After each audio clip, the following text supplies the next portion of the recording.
Thanks, Nikki. Thanks for that introduction to our topic today of capturing valid and reliable data to fully support your staff well-being, and specifically as it relates to the OurSCHOOL staff survey. So as we start, you may be wondering a few things. First, data is data. So how can the data from the OurSCHOOL survey really make a difference in the lives of my staff? Secondly, can it really help to overcome some of the challenges we're facing as a district division? And finally, why would we choose this survey when we can develop one of our own and customize it to the needs of our division, our district? And I'd just like to stop here and thank Nikki for asking me to join you today. I'm very, very proud of the work the Learning Bar has done in the development of the staff survey. And I truly believe from the heart that it's a tool that I could have used with my staff when I was in the field. So I will address some of the questions that I just mentioned as we go through the presentation. However, if there are any other questions that come up, please put them in the chat. Nikki will be monitoring the chat, and we'll also have that Q&A at the end that she mentioned. And one thing that I really want to emphasize at this point is that we are in the middle of a well-being crisis, and it's not just for our students, but also for our staff. And we know that it's not really enough just to acknowledge the problem. We need to create the conditions for success. So having that right data can create those conditions. So I'd like to come back to this point as I go through today's presentation and really take time to reflect on it.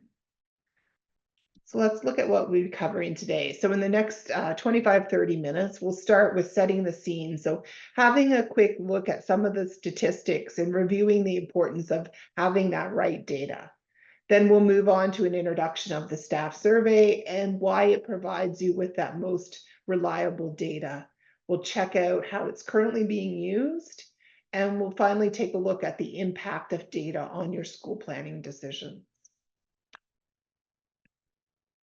So I'd like to start the presentation by sharing some education workforce statistics that are part of the context of why we developed the staff survey. So without a doubt, we know that education is one of the most meaningful and rewarding professions that anyone can choose.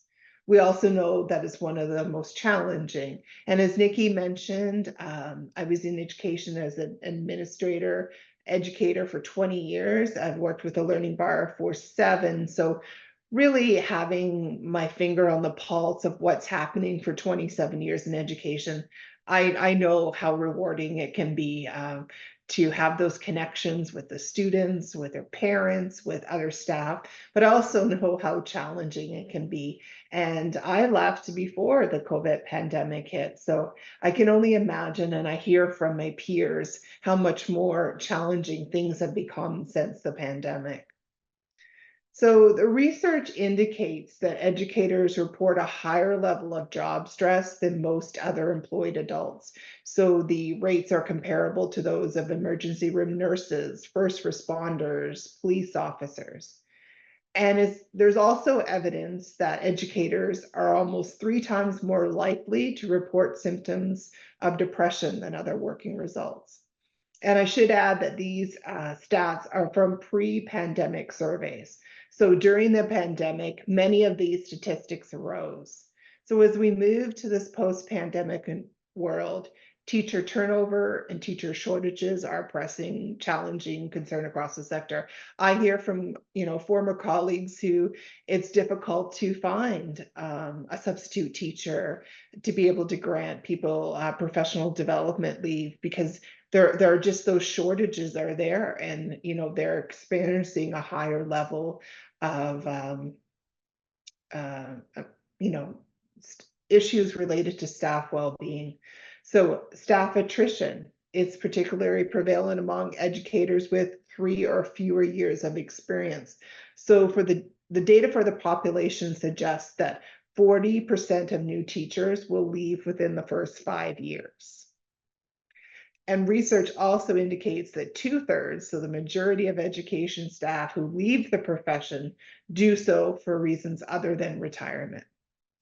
So over the past several years, staff shortages have really been a consistent source of concern, and we've heard this from schools and divisions across the country.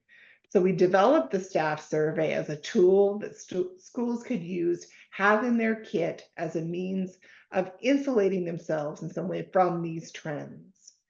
And I think, Nikki, you'd like to share some of the feedback that we've heard through the learning series. Yes, please. Thanks, Lorna. So we've collated information from several of the webinars, 5 of them actually, since January, and we were interested in validating some of the information that you just have there, and also the extensive research from our internal research team. And what we found, no surprise, is the feedback that we've received only supported those statistics. So here are some of the results that you can see there. When we asked what are the main wellbeing challenges you face in the schools and districts, we heard across the board that it was teacher burnout, stress, and staff shortages. So these are complex issues around staff absenteeism, much like you said around the substitute teachers. I've heard that time and time again. Parents' erosion in trust as well in public organisations. It's just adding stress to the educators, and they're feeling like they have to defend themselves. So this all impacts mental health. We know that staff need to be physically, mentally, and emotionally present to connect with students and provide the quality education that we see in schools. And in many cases, this just isn't happening right now. So schools and districts with whom we work recognise and are looking for ways to ensure staff are feeling valued and supported. Thank you, Nikki. That's true. I was reading an article a couple of weeks ago on teacher burnout and that terminology and what it really is. And I think, you know, the pandemic brought forth light to the inequities that we have in our system, and we're continuing to feel those ramifications. So one of the other things that I was reading recently was about a delayed response to staff on wellness after a long stretch of holding it together through COVID and beyond. And like I mentioned, I think like we're really witnessing that now. Employees expect their mental health and well-being to be taken care of by their employers. I think this is more so now than ever.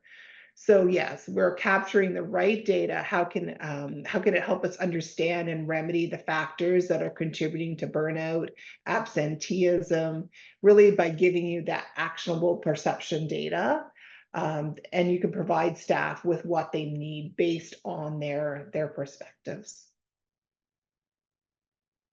So I'm going to take a moment here to reflect on some other information we've gathered. We know that many schools and districts are using a lot of different data points to measure student data. Yet most of you are just at your beginning of your journey for collecting those staff perceptions. So we asked in a few of our webinars, how are you collecting staff data?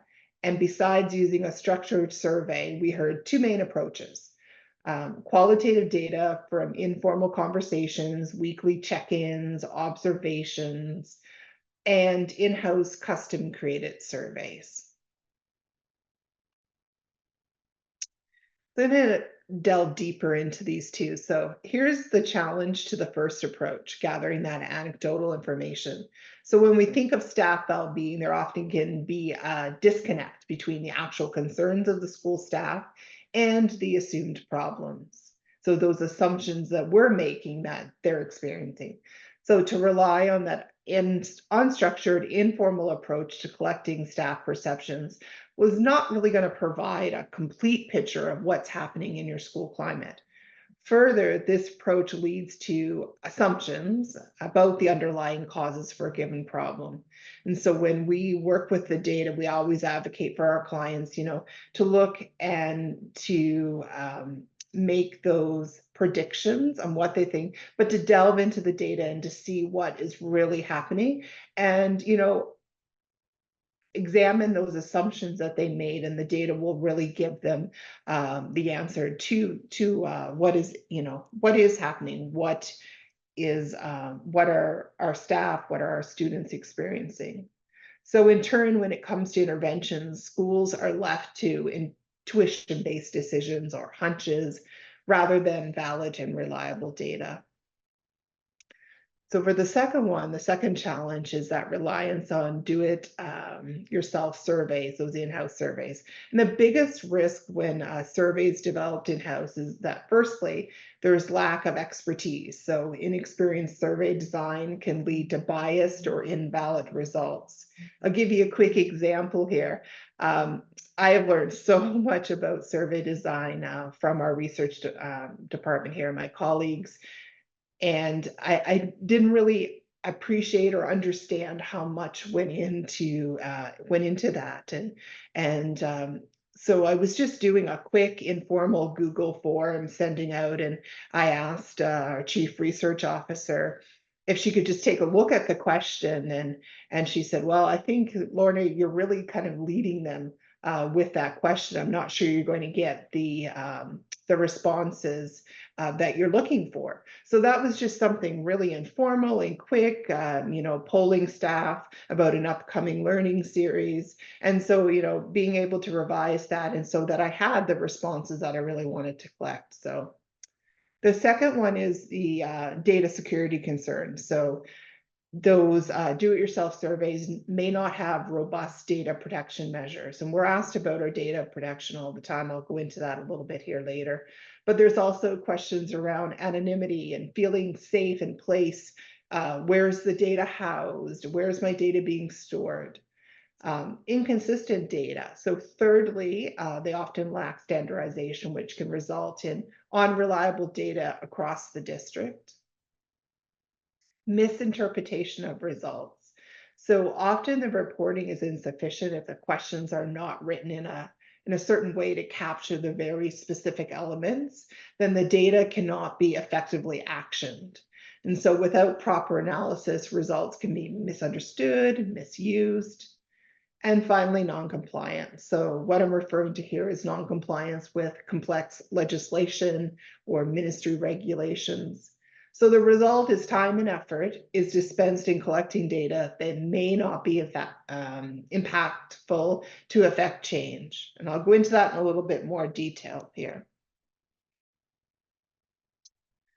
So I'll give you an example of what I mean regarding custom surveys and the importance of really that rigorous approach when developing. So when we look at developing content for the survey, we do this by undertaking an extremely robust measure development process. We're a Canadian research-based company. We're founded by Dr. Doug Wilms. He's a Stanford-trained educational researcher, social scientist, and the OurSCHOOL platform contains a suite of measures that really have had rigorous development instruments that have been built by experts in the science of assessment and psychometrics. An example of our development process, let's say we're looking to build a new measure of sense of belonging. And so this would be our approach. Our research team would conduct a literature review and looking through the latest scientific practical literature, develop a short list of topics that are really deemed necessary to adequately measure the domain that we're looking at measuring, in this case, sense of belonging. They consult with a subject matter, so maybe developmental psychologist, other paraprofessionals. They identify tractable measures proven to impact student outcomes. The construct under consideration is defined to ensure the items developed are aligned with the construction definition. Then we'll look at question development. So there's a set of multiple questions that's designed to align with the factors that contribute to sense of belonging. I never understood how important that was before, but if you look at our student survey, you'll have, a measure can have 5 or 6 questions, and so you really you're ensuring that you have that reliable and valid data that you're collecting. So there's appropriate measure scales are used according to research best practice. We do a readability review that's used for our student survey. So the Flesch-Kincaid grade level analysis is applied to ensure that survey questions are understood by the target audience and the vocabulary is appropriate based on age and acquisition of words. We do a pilot sample. We did this with a staff survey. So we pilot the questions with a representative sample across Canada. We do a statistical analysis. So we analyze the sample data using psychometric techniques to establish the validity and reliability and measure. So things like item response, factor analysis, reliability coefficient. It's terms such as, here where we've applied Cronbach's alpha or differential item functioning. So next, we'll look at translation. So we'll translate the content through Capstan, and they're one of the world's leading translation companies. They've worked with OECD, Acer, etc. Then we'll release it to schools. So we'll have a wide release of the measures and questions to our school customers. We will look at norming after we've established a representative sample at the national and the provincial level. So once achieved, we can release comparative norms for all the measures by grade, sex, socioeconomic status. Then we get into the reporting. So we are establishing reporting rules and analytics that transform raw survey data into meaningful charts and presentment for educators and at the provincial, division, school, even classroom level. And we're continuously evolving as a company. So, we're monitoring the education landscape, doing webinar series such as these, collecting feedback, attending conferences, consulting with our customers, really delving into the academic literature and continually reviewing and refining our measures to ensure relevance. So I know that was a lot of information I went through, and it's not every day I just throw out Cronbach's alpha in general conversation there. But the reason we put so much care and time and money into developing our measures is because we've seen what can happen when schools make decisions based on reliable and data. And we see what happens when they make decisions that are based on data that isn't reliable or valid. So it can affect schools' credibility, and it even so, like moving the needle about student outcomes in unwanted ways. And so we've made it part of our mission to ensure that this is never the case. Here is another aspect of our rigorous approach to data and the level of investment that we make in data security, privacy, and governance. So we're often asked, again, I mentioned, like, where's our data stored? So because we work in jurisdictions all over the world, we're always meeting pace with those latest applicable federal, provincial, state legislation regarding citizens' data rights. So for Canadian customers, all of our data remains within national borders, as our AWS infrastructure is housed in Canada. We're also we comply with the principles of OCAP that specify the ownership, control, access, and possession of data from our First Nations communities. And here are some of the legislative requirements that are embedded into the OurSCHOOL survey. Just gives you an example. Bill 56 in Quebec, the Alberta Education Assurance Framework, Ontario Anti-Racism Act. We've done a lot of work there. Ontario Safe and Accepting Schools Act, and in Manitoba, Bill 18.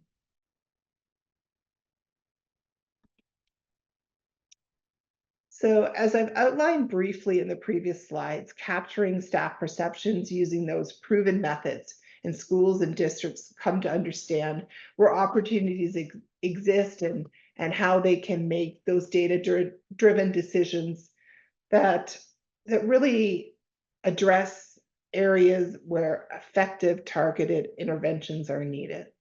And this is where the OurSCHOOL survey comes into play. So when we combine it with proven strategies, it allows schools to capture, analyze, and measure the effectiveness of those interventions and the impact they're having. And so we always say we're never just collecting data. We're collecting data and we're using it to make informed decisions.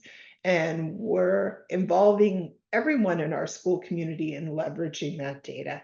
And I think that's the heart of developing relationships is involving everyone in the school community in that decision-making process. So just a little bit here about the staff survey. So it was designed for all staff. So any role, we're often asked, can my custodial staff, my teacher staff, my school lunchroom worker, anyone who works within the school environment is applicable to them. The survey framework includes 13 characteristics that were drawn from the latest industrial organizational psychology literature, identifying the primary factors that can really contribute to staff thriving. So it's unique in its focus on the education sector. So you may have other HR surveys out there. They'll cover similar ground, but they aren't targeted to that unique context and the challenges of the education sector. So thinking about those, back to that, it's very rewarding, but it's also very challenging. So what are those unique challenges that the teachers are experiencing in their classroom and other staff around our schools? And that those generic HR surveys, they can result in tools that really seem like an imperfect fit within the school environment. So the goal of the staff survey is to provide school leaders and HR staff with high quality perception data that'll help them to align effective professional, emotional, practical supports, targeted interventions to foster staff morale, engagement, retention. So thinking back about some of those challenges that we mentioned at the beginning, 40% of educators leaving within the first 5 years. So really helping to address those issues, informing policy development, identifying the right priorities, and understanding where opportunities exist for change and improvement. So as I said before, I truly believe that the OurSCHOOL staff survey is a powerful tool that will help you to get a complete picture of the key factors that really are impacting your staff well-being and development. So the goal of collecting that staff data is to ensure that, our staff are thriving. Our staff are thriving, our students are thriving, increase student outcomes. So what are the conditions that contribute to that? So the academic literature as well as staff feedback that we've collected point to this set of factors that are the most important. So access to PD, quality facilities and access to resources, great relationships among parents and colleagues, instructional leadership, the necessary time to be successful, wanting a reasonable amount of autonomy, and the overall culture within the school. So through the staff survey, we want to help schools and division capture and quantify metrics related to these. So within the staff survey, there are 20 reportable measures. Those 20 reportable measures are grouped under, if you can see there on the screen, individual perspectives. So those are staff's perceptions about their own experience and attitudes. And school perspectives, those are the perceptions about the broader school environment. The framework also includes 5 demographic questions you can see there on screen. These demographics include items such as tenure, position or role, employment status, and they really allow you to drill down on the measures to compare and contrast how some of these dimensions may vary between populations. For example, you could compare your staff's sense of belonging according to how long that they've worked at the school or what role or position they've had in your school. So now we know about what the measures are and collecting that reliable data and how our survey is constructed. I really want to emphasize something that we're probably already aware of, but really coming back to that issue that data for data's sake is, collecting is not necessarily useful. The important question is how can that data be transformed into knowledge and wisdom that would provide useful insight for our educators. So the first thing I want to point out here, and we often go over this when we're talking about the student data as well, is that useful insights really come from leading indicators. And this is one of the ways we're different from those other data providers. So we're laser focused on leading indicators that are known to directly and profoundly affect school climate. So we deliver high quality and reliable leading indicator data. And I've got some examples there on screen that can be used to predict and shape those downstream outcomes by taking that prevention action where necessary. So being very proactive. So in the context of the staff survey, leading indicators could include job satisfaction, staff well-being, collaboration, workload. The outcomes in the context would be things like staff turnover, mental health, absenteeism. So being very proactive in preventing those occurrences. So our reporting platform allows schools to continuously monitor those leading indicators and really provides a framework for targeting intervention where needed. And I think, Nikki, you want to jump in here now and give an example of how a school is using the staff survey. Yeah, I thought I would give your voice a little bit of a break there, Lorna. So thanks for that. So this is an example that was recently shared by Lorna's team here about how one district was using their data. So after completing the staff survey recently, a school principal found that the majority of her staff, so 81%, reported that they felt able to positively cope with the stress and the challenges they encounter in the workplace. So she wasn't unhappy with the result, but wanted to understand more about the 19% who may be vulnerable. So when she drilled down by tenure at school, she found that it was the newer staff members, so those working less than 5 years, who were reporting lower rates of positive coping skills than their colleagues. This was particularly important given the trend of new educators leaving the profession in their first 4 years on the job, as we outlined earlier on. So she wanted to find out more about what was contributing to this gap. She spent some time digesting her staff survey data and the framework and some of the supporting resources that we've published. She knew that the measure of coping is linked to other survey measures such as collaboration, communication, sense of belonging, and job control. So she began exploring those results to see if she could spot some correlations. So she noticed a similar pattern between the newer staff's reported level of job control and coping. So at that point, she had some data that she could use to guide a conversation with her junior staff, and she sat down with them to talk about what leadership might be able to do to help them feel more empowered and better cope. You go to the next slide, please, Lorna. So just to give you a bit more clarity on that, so what I've outlined here is the definition of job control. So our definition is the ability to influence what happens within one's work environment. It's a leading indicator, like Lorna previously outlined, and it's a leading indicator of outcomes like job satisfaction, commitment, performance, lower levels of stress. So you see, job control is an extremely important measure of staff well-being.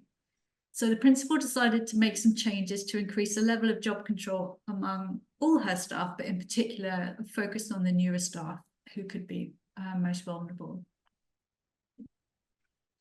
So, sorry, excuse me. So here's what she did. Her goal was to alleviate staff stress and improve working conditions by creating opportunities to involve the newer staff in decisions that in fact impact their day-to-day. So to go into a little bit more detail, she invited them to provide more frequent input into decisions that impact their day-to-day jobs. She invited them to join internal committees that made these decisions. And she also opened up some opportunities for staff to actually have more control over their scheduling. So if you think about staff that start at school, a lot of those staff have young families, so they really needed some additional flexibility in order not to become overwhelmed probably dealing with kids at school as well. So what she also did, she invested in making stress counselling services available to any staff who really needed it. And then her intent was to then follow up with another staff survey and gauge whether or not this had an impact on the younger staff's perception in these areas. So just to kind of round off on that. So thanks to the customer success team again. I also wanted to build a bit on that. So alongside this example of a really targeted strategy, the school principal identified, the Learning Bar also created research-based effective interventions like the one on this slide. We know that districts are dealing with a lot of data, and actioning it or even looking at it can sometimes be the hardest thing to do.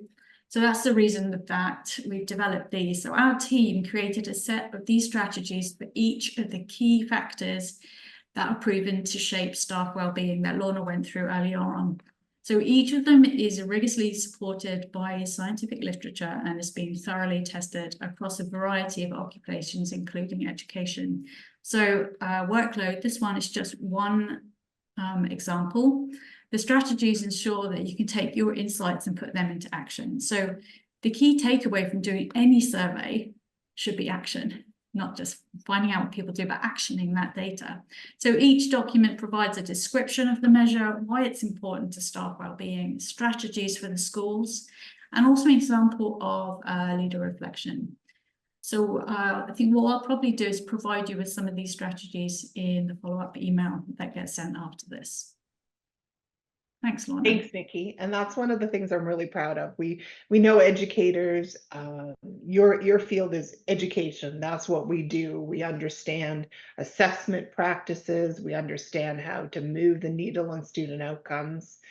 But, I don't fully understand, workload or some of the strategies based on research, that I can use in my school. So that's where, these instruments that Nikki has pointed to are so important. So having the resources available, and that's one of the things I really appreciate as well with this survey.